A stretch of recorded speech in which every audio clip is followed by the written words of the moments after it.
ठीक हो गया। नमाज कितनी किस्म ने? दो किस्म। एक नमाज होंगी है जी सिरी है, यानी कि ऐसा पढ़ना, सिरी ऐसा पढ़ना, और दूसरी जाहरी यानी कि बुलंद आवाज नाल पढ़ना। हुण ये तो तुहानू पता है कि सिरी नमाज़ां कितनियां ने जी ऐसा पढ़िया जांदियां ने जिन्हां विच बुलंद आवाज नाल किरात नहीं की जाती। कितनियां ने? दो। कितनियां ने? दो। केड़ी केड़ी? जोहर असर, ये केड़ियां ने? सिरी। और मगरब ईशा और फजर केड़ियां ने? जारी, यानी कि बुलंद आवाज नाल किरात की जाएगी। हुण इस दे अंदर एक मसला याद रखना है कि असी कहने हैं कि सिरी नमाज इस दे अंदर असी किरात ऐसा पढ़नी है, किरात ऐसा पढ़नी है, लेकिन इस दे अंदर जड़ा अगली गल है, जी अगली गल समझने वाली है, वो ये कि ऐसा कितनी होनी चाहिए, ऐसा का मतलब की है।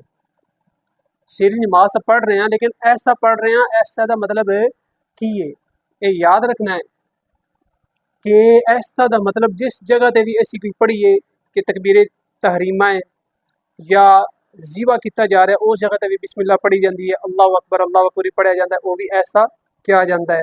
ठीक हो गया। कोई भी दीन इस्लाम का कोई मसला जिन्हें ये आता है कि वो करना जरूरी है लेकिन ऐसा करना है, उस दे अंदर ये याद रखना कि ऐसा दी मिकदार फिका दे अंदर ये लिखी हुई है कि ऐसा तो मुराद कम अज कम ये आवाज इंसान अपने कन्ना नाल सुने। ऐसा तो मुराद की होंदा है कि इंसान अपनी आवाज कम अज कम अपने कन्ना दे नाल सुने। अगर एक बंदा है वो इस तरह पढ़ रहा है नमाज कि उसकी अपनी पढ़ाई की गुनगुनाहट अपने कन्ना तक भी नहीं जा रही, अपने कन्ना तक भी नहीं जा रही, या उसने कोई चीज़ ज़िबा की है और उसने बिस्मिल्लाह अल्लाह अकबर पढ़ा और उसने कन्ना ने भी नहीं सुनिया, तो फीका ये कहती है, उलमा इकराम ये कहते हैं कि ऐसी नमाज दा लौटाना वाजिब है, ऐसी नमाज लौटाना वाजिब है। और ऐसी तकबीर जड़ी किसी ज़बिया ऐसा किया गया कि जिस दे अंदर ज़िबा करने वाले ने अपनी आवाज़ भी नहीं सुनी, वो ज़बिया मुर्दार होएगा, वो ज़बिया मुर्दार होएगा।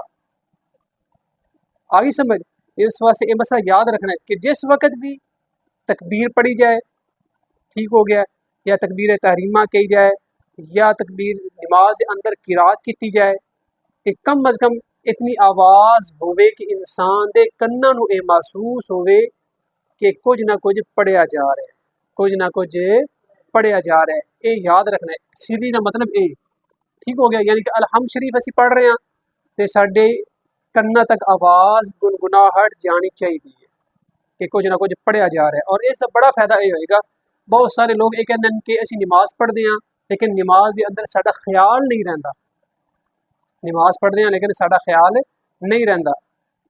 उन्हां वास्ते सब तो बेहतरीन इलाज यही है कि वो अगर ये चाहते हैं कि साडी नमाज ठीक हो जाए और साडा ख्याल नमाज के अंदर इधर उधर ना जाए, नमाज के अंदर ही रहे, तो ये बेहतरीन नुस्खा यही है कि जिस वक्त असी अपनी नमाज के अंदर जो पढ़ाई कर रहे हैं, अलहम्द पढ़ रहे हैं, कोई भी सूरत पढ़ रहे हैं, ठीक है, तस्बीहात कर रहे हैं, तशाहुद पढ़ रहे हैं, कि अगर साडी नमाज के अंदर असी नमाज सुन्नत के मुताबिक पढ़ीए, यानी कि साडी आवाज़ कन्ना तक जाती रहेगी, तो फिर तुसी ये वेख लो कि इंशाअल्लाह अज़ीज़ थोड़ी नमाज के अंदर थोड़ा ख्याल इधर उधर नहीं जाएगा, थोड़ा ख्याल खुद ब खुद ही नमाज के अंदर रहेगा। सब तो वड्डा फॉल्ट ये होता है कि जिसले अस नमाज पढ़ते हैं और साड़ी आवाज़ साढ़े कन्ना तक नहीं जाती, साड़ी आवाज़ साढ़े कन्ना तक नहीं जाती, जिसकी वजह तो साढ़े ख्यालात कदी इधर कदी उधर। जिस दिन असी नमाज इस तरह पढ़ना शुरू कर दी कि साड़ी आवाज़ साढ़े कन्ना तक जाएगी, तो इंशाअल्लाह असी महसूस करांगे, जिहड़े लोग इस तरह नमाज पढ़ते हैं उन्होंने पता होएगा कि इस तरह नमाज पढ़ने नाल इंसान का ख्याल नमाज के अंदर ही रहता है, इधर उधर नहीं जाता। अच्छा, इस अंदर एक और सवाल मैं ऐड कर देना ताकि ये भी थोड़ी मालूमात में इजाफा हो जाए। बहुत सारे लोग ये सवाल करते रहते हैं कि आंखें बंद करके नमाज पढ़ना, ठीक हो गया, आंखें बंद करके नमाज पढ़ना कैसा है?